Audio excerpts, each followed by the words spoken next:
Gurudev dairy बोल अनुभवाचे. विषारी द्रव्य पोटात जाणे, पोटफुगी होणे हा एक पशुपालकाची समस्या आहे. अनावधाने एका कालच्या पोस्टमध्ये बघितलं,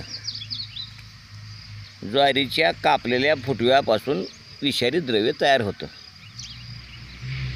तर फक्त कापलेल्या फुटव्यापासून नाही, तर पेरलेली ज्वारी किंवा बाजरी या दोनच गोष्टी, मक्यात नाही, गव्हात नाही, इतर कुठल्याही धान्यात नाही, फक्त ज्वारी आणि बाजरीमध्ये 1 महिनाभर कोवळ्या फुटीमध्ये आर्सेनिक ॲसिड नावाचे एक विषारी द्रव्य पदार्थ नैसर्गिकरित्या असतो.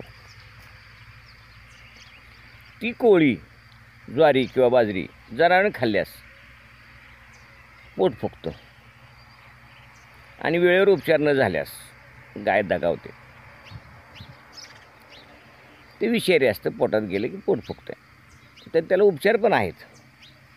तसंच ज्वारी किंवा बाजरी आपण कापली आणि त्याचा खोडवा खाली असला, त्याचा फुटवा आला, म्हणजे पुन्हा पहिला महिना त्याच्यामध्ये ते कोवळ्या फुटाऱ्यामध्ये आर्सेनिक ॲसिड असतं आणि त्या आर्सेनिक ॲसिडमुळं ते विषारी असते आणि ते पोटात गेलं तर पुन्हा पोट फुगतं.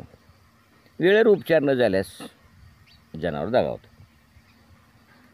म्हणजे काय होतं, ती विषारी द्रव्ये पोटात गेल्यास ती विष तयार करतं आणि विषाचं वायू तयार होतो आणि पोट फुगतं. त्या फुगलेल्या पोटाचा प्रेशर हार्टवर, फुफ्फुसावर पडतो आणि ताण येऊन फुफ्फुस बंद पडतात आणि गाय दगावते. हा त्यातला शास्त्रीय भाग झाला.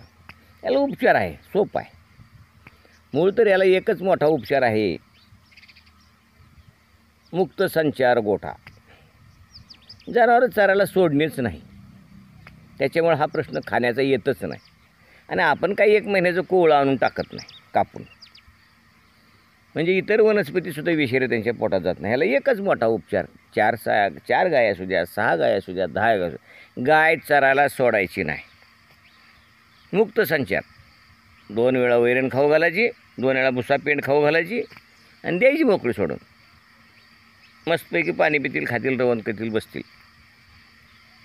दुसरा उपचार झालं, पोट फुगलं आहे, त्याने कोवळं खाल्लं आहे, ताबडतोब पाव किलो गोड तेल, मुठभर सोडा, खायचा सोडा मिक्स करायचा, पाजायचा, कमी होऊन जाईल. लयच फुगलेलं असलं तर पोटात निडल मारायची, आपण सुई असते की इंजेक्शनची, ती मारायची आणि तो गॅस काढायचा.